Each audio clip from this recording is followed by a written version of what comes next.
Non. Oui, j'ai entendu en fait dans un article parce qu'il disait que les pantalons, je veux dire, les musulmans devraient mettre des pantalons au-dessus de la cheville en fait. Et c'était obligatoire. Oui, mais ça, que ce soit pantalon ou n'importe quoi, qu'il ne doit pas traîner par terre. Il doit être des chevilles vers l'eau. Obligé au-dessus de la cheville ou... Ouais. C'est pas, ça n'a rien à voir avec... parce qu'il Par tentation, par la frime, par le kébriya. Non, par rapport aux ablutions en fait. Les ablutions. Ouais. Parce que quelqu'un m'avait dit que je veux dire, on faisait ça par rapport aux ablutions en fait. Quand on fait des ablutions, on remonte le pantalon. Ah. On a plein l'habitude de faire ça en plus. Ça n'a rien à voir.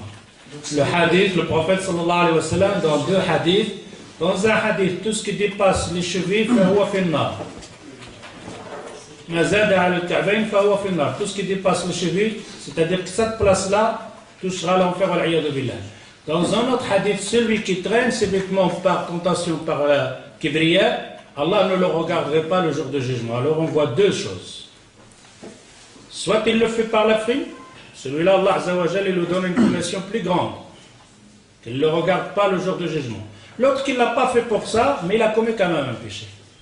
Car il a imité les autres personnes qui font ça par la frime. Tu as compris le hadith? Non. Que ce soit dans un pantalon, que ce soit dans un... Mais là, on a un problème avec ce genre de pantalon, on a un problème.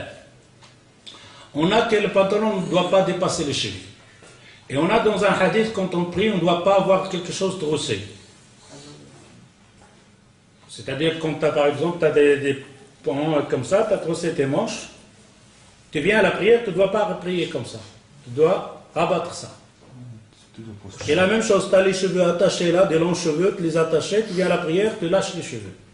Tu as quelque chose qui t'a plié comme vêtement, etc. Quand tu viens à la prière, tu le lâches. Et alors, les gens ici, avec le pantalon, ils ont un problème. Il sait qu'il dépasse les chevilles, il les traîne par terre, ok? Mais pour lui, quand il est en dehors de la prière, c'est rien. Quand il vient à la prière, il le plie, il le trousse, il dit comme ça, il ne fait pas le haram en pleine prière. Mais là, il a commis une autre, il a troussé. Alors, essayez de ne pas le trousser, mais de remonter le pantalon. C'est-à-dire, s'il a une ceinture, que le tenir bien pour qu'il ne dépasse pas les chevilles, mais qu'il ne soit pas plié. Remonter et plier, on ne peut pas ça. Hein? Remonter en pliant. Non, ça c'est pas grave, ça, tu peux le faire. Trousser ce qui est à la fin, de remonter vers le haut. Ça c'est trousser. Pour les femmes aussi, ça? Ouais, la même chose. Et les cheveux aussi pour les La femmes? même chose. Dans tes chaussettes? La femme est...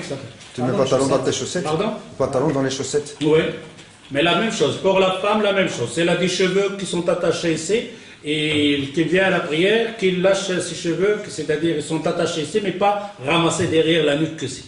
Mais là, le problème aussi, certaines femmes, on sait que les femmes, quand elles ont le foulard, non, quand ils ont simplement le foulard, ils mettent les cheveux. Quand ils sont attachés, ça va. Hein? Mais quand ils sont, par exemple, descendus sur le dos, et qu'elle a le foulard, quand elle fait le sujoud, le foulard parfois tombe, on voit les cheveux. C'est pour ça qu'on dit à la femme, il faut les lâcher, mettre le jilbab d'abord. Son jilbab ou son qamis, que les cheveux sont à l'intérieur, après il met le foulard. Même si le foulard tombe, les cheveux à ce moment-là ne paraissent pas sur la tête. Et la même chose pour les vêtements. Ça vient aussi, les gens quand ils font le recours au sujoud, parfois ils font, pour faire le sujoud, ils font comme ça. Et ça c'est haram, là il y a juste. Il ne doit pas le faire, il doit laisser ça comme ça. Et concernant les chaussettes, alors ça veut dire qu'on ne peut pas prier avec des chaussettes alors, Qu'est-ce que ça a à voir avec le... Je veux dire, comme ça cache la cheville, Ce n'est pas cacher la cheville, ça n'a rien à voir. Ça n'a rien à voir. Ça n'a rien à voir. Pour l'homme, il ne doit pas traîner les vêtements. Ah, voilà. Pour la femme, il doit traîner les vêtements. C'est le contraire. La femme ne doit pas voir ni ses pieds, ni ses cheveux, ni rien. Alors, on dit que pour la femme, des cheveux vers le bas. Et pour l'homme, des cheveux vers le haut. Non.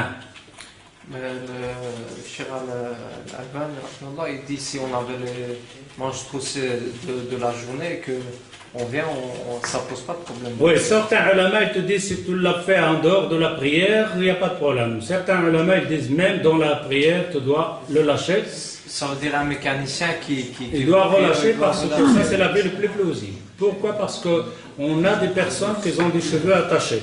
الشيخ الألباني هو اللي صح الحديث بل دار عليه ما قالش هذا الكلام. هو قال أن الشيخ الألباني لابد في الصلاة Lui il dit le contraire, je sais pas où la... صفة صلاة النبي صلى الله عليه وسلم عنده التعليق في الكلام. المهم de toute façon même c'est le dit Cheikh Al-Albani parce qu'on a le hadith donc de Ali radiyallahu anhu que lui il lâchait les cheveux quand il voyait les personnes prier, il tire le bateau qui tenait les cheveux pour les lâcher. Pourtant ils l'ont fait en dehors de la prière. Ok? Alors ça n'a rien à voir que tu l'as fait en dehors de la prière ou pendant la prière, tu dois les lâcher. Le hadith il est comme ça, il dit Umirna an nasjud ala sab'a wa la nukaffi thawban wa la sha'r. Il n'a pas dit donc en dehors ou qu'il a fait en dehors après les venus, non. C'est-à-dire que quand tu viens dans la prière, l'état de la prière des vêtements doivent être comme ça.